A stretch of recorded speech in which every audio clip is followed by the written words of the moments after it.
L'université a failli détruire ma vie. Dans cette vidéo, je vais te raconter comment. Un jour, Victor Hugo, il a dit « Celui qui veut fermer une prison doit ouvrir une école ». Mais ça, ce n'est pas valable aujourd'hui parce qu'on se rend compte petit à petit que cette école dont il parlait, qui allait nous éviter la prison, est elle-même en train de devenir une prison ou plutôt est déjà une prison. On n'est pas forcément libre parce qu'on a les mêmes systèmes que lorsqu'on était dans une cage. Il faut lever la main de telle manière, il faut s'habiller de telle manière, il faut rendre les devoirs à tel moment. Tous ensemble, on est tous soumis au conformisme comme si on était en prison. Dans cette vidéo, je vais te partager les 5 plus grands dangers du système éducatif actuel. Si tu es étudiant, tu ne devrais pas t'asseoir en classe sans avoir conscience de ces 5 plus grands dangers. Et si tu as des enfants qui vont à l'école, tu devrais aussi avoir conscience de ceci pour pouvoir au moins les préparer à éviter ces dangers du système éducatif. Je ne suis pas une personne qui a raté ses études, qui va venir te parler des dangers du système éducatif, nanani nanana, pas du tout. Je suis une personne qui a plus de 3 diplômes. Bientôt, je vais avoir mon 4e diplôme, donc un master en marketing et stratégie des marques dans quelques mois. Donc, si je te parle ici du système éducatif,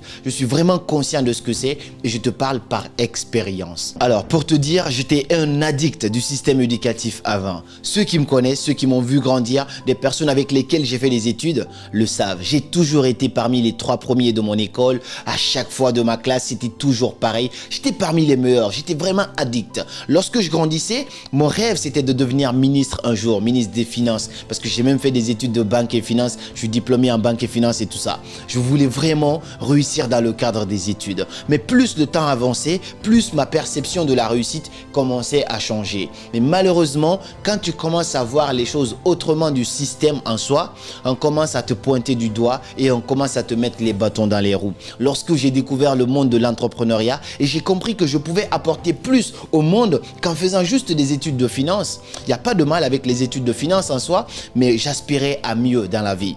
Et pour faire mieux, il fallait oser faire différemment. Dès que j'essayais de faire différemment, on me mettait des bâtons dans les roues. J'avais des amis qui commençaient à me regarder bizarrement en disant « Ouais, mais il est con ». On commençait à me traiter de tous les noms.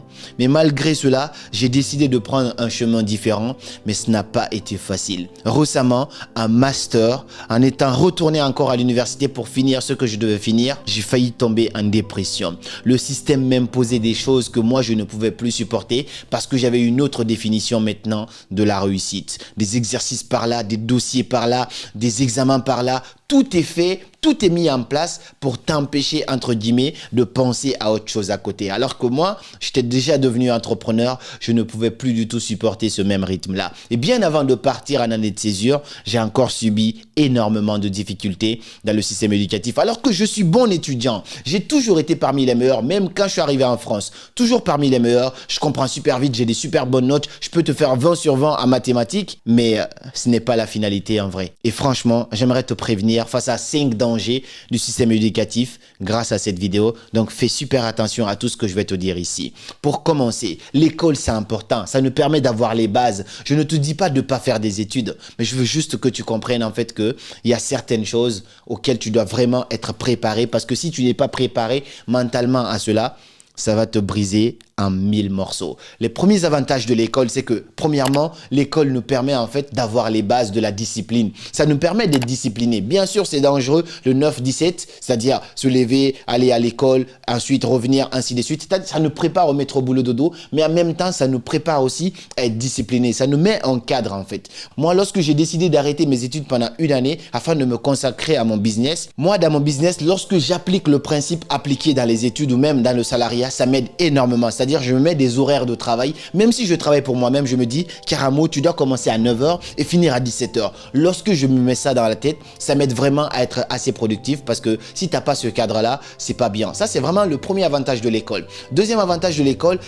t'ouvre un réseau. Les rencontres que tu fais, les connaissances. Moi, mon meilleur ami avec qui j'ai vraiment lancé mon tout premier business, c'est à l'université, je l'ai croisé. Donc, c'est pas si mal l'école, c'est pas si négatif, ainsi de suite. Et certains métiers aussi sont indispensables. C'est pourquoi monde doit aller à l'école pour certains métiers comme le droit, comme la médecine, comme l'ingénierie. Tout ça, c'est super important. Tous les métiers ne sont pas importants aujourd'hui, en tout cas. Il ne faut pas forcément aller à l'école pour apprendre ces métiers-là. Mais il y a des métiers de base quand même comme la médecine qu'il faut vraiment apprendre nécessairement pour ne pas tuer des gens. C'est très important de faire ça. Et donc, pour entrer dans le vif de cette vidéo, le premier grand danger du système éducatif, c'est que l'école nous empêche de rêver.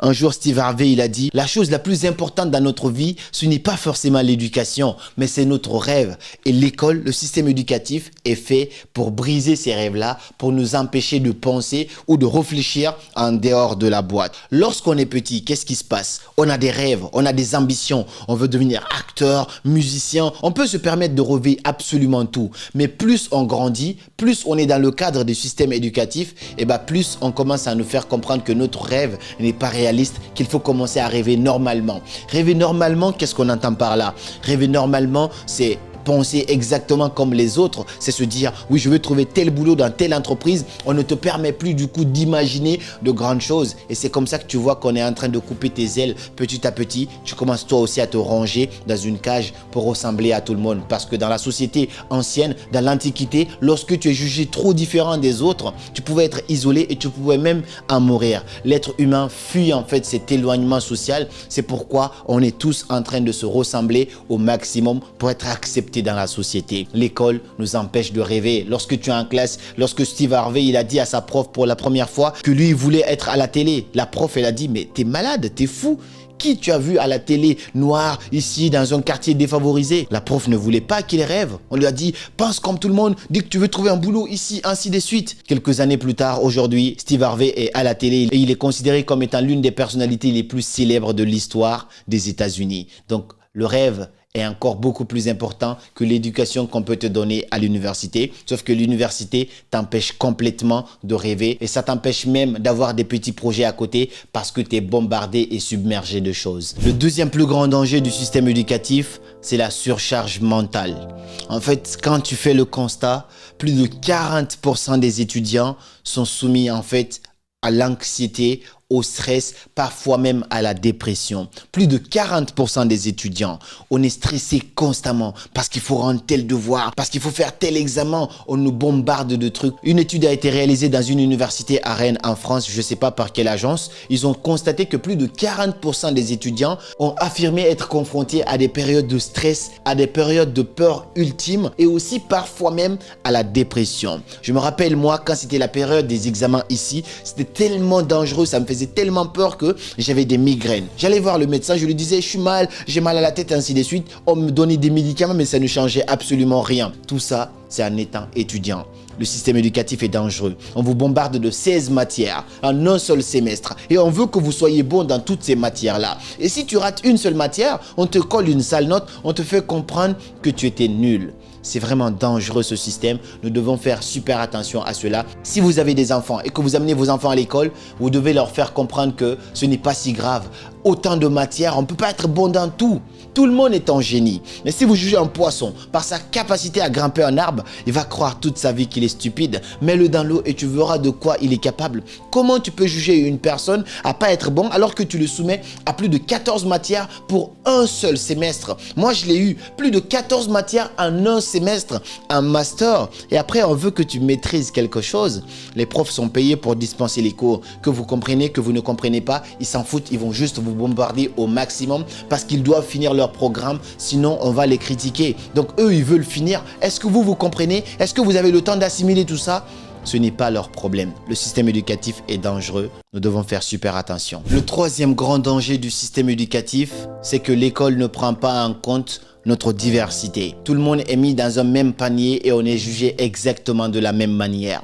J'ai connu des gens en fait en classe qui étaient vraiment nuls. Quand je te dis nul, nul de nul. Le prof même se moquait de certains amis en classe en disant que tu peux mettre tout le cours dans une balle, tu le mets dans la tête, mais ça ne va pas rentrer. Tellement certains, ils étaient vraiment têtus en classe. Mais ces mêmes personnes-là, je les ai rencontrés dans la vraie vie. 10 10, 15 ans plus tard, ils étaient super bons en business, ils étaient super bons dans leur domaine, ils étaient super bons en restauration. Mais l'école nous fait comprendre simplement que les mêmes exercices qu'on vous donne, si toi tu n'es pas bon là-dedans, eh ben tu ne sers à rien, tu en vaux rien, tu as raté ta vie.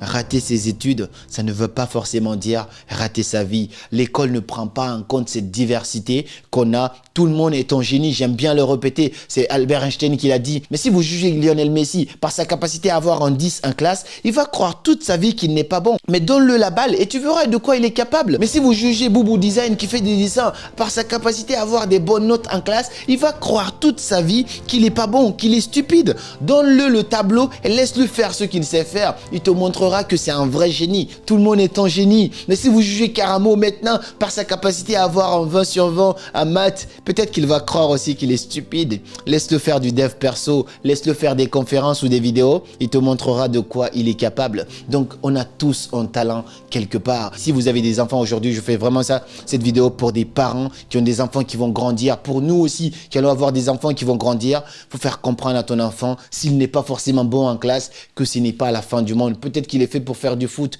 peut-être qu'il est fait pour faire la musique, peut-être qu'il est fait pour faire la peinture. On n'est pas tous censés être bons dans la même chose. On a 5 doigts, mais ils ne sont pas pareils. Chaque doigt est différent et chaque doigt a son utilité. Donc dans la vie, c'est exactement pareil. Tout le monde ne peut pas être bon en maths ou en physique ou en chimie, mais on peut être bon dans autre chose. Mais c'est souvent ça qui manque dans le système éducatif et ça, c'est très dangereux. Et le quatrième danger et le quatrième problème avec le système éducatif, c'est que c'est très souvent un monde déconnecté de la réalité. Très souvent, pas tout le temps, mais très souvent. J'ai un pote qui disait que si le prof de marketing était si bon en marketing, il ne serait pas prof de marketing, il allait faire du business. Et le problème c'est quoi? C'est qu'on est souvent bombardé de choses théoriques qui n'ont absolument rien à voir avec ce qu'on va voir dans la réalité. Une fois j'ai fait un stage, c'était en 2021, je suis allé dans une entreprise pour faire un stage en marketing. Malheureusement, tout ce que je voyais dans le stage n'avait absolument rien à voir avec ce que j'avais vu en classe. Et je me disais, mais pourquoi autant de décalage? Pourquoi ce à quoi je suis confronté ici n'est pas enseigné à l'université? Donc c'est comme si on vivait dans un monde utopique. On te parle de sinus, de cosinus, de racine carrée, de delta, bêta. Qui a entendu ça dans la vraie vie, honnêtement? Si c'est pas pour faire des choses de recherche dans les laboratoires, ainsi de suite, qui a déjà utilisé la loi de Thalès dans la vraie vie? Qui? Dites-moi vraiment, qui a utilisé la loi de Pythagore, le théorème de Pythagore dans la vraie vie, la loi de Lavoisier, toutes ces conneries-là, qui les a déjà utilisées dans la vraie vie? Absolument personne. Donc c'est comme si on vivait dans un monde utopique. Et là, je te parle de ça, mais c'est vraiment...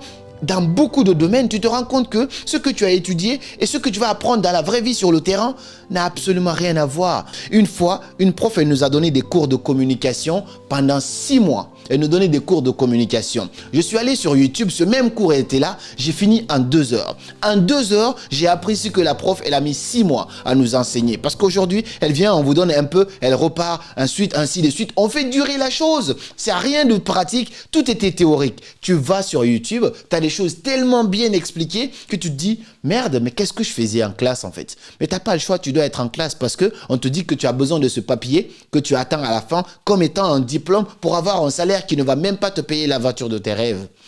C'est un petit peu dommage les gars. Le 5e grand danger de l'école ou du système éducatif, celui-là ça me touche énormément, c'est que l'école nous donne une mauvaise définition de l'échec. À l'école, il y a l'échec.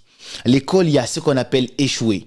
Ok, de toute ma vie, je n'ai jamais connu ce qu'on appelle redoubler, mais je connais des gens qui l'ont connu et je sais comment ces gens-là l'ont vécu. Il y a des gens qui vont rater leur bac, c'est comme si c'est le monde qui va s'écrouler. Récemment, dans un pays en Afrique, une fille, elle a raté son BEPC, elle a sauté d'un immeuble parce qu'elle n'était pas bien. Comment l'école peut nous mettre autant de pression pour nous faire comprendre que tu as raté ton BEPC, c'est fini, tu as raté ta vie. Donc le fait de rater ses études, le fait d'échouer un examen, le fait de rater son BEPC ou son bac ou même de redoubler la classe à l'université n'est pas la fin du monde. Il faut faire super attention. J'espère que ces 5 points ont été assez clairs. Il faut faire super attention à ces 5 points-là, prendre conscience de cela. Si tu connais des étudiants, partage-leur cette vidéo pour qu'ils aient au moins conscience de ça. Continuez les études, mais prenez garde à cela parce que la finalité, ce n'est pas forcément les études. Le premier de l'école n'est pas forcément le premier dans la vie. Faites super attention. J'espère que ces 5 points ont été assez clairs. Partage cette vidéo à d'autres personnes qui ont vraiment besoin de voir ça. Et puis on se dit à très bientôt pour de nouvelles vidéos. Et comme toujours, c'était Karamo. Suivez vos rêves. Ils connaissent le chemin.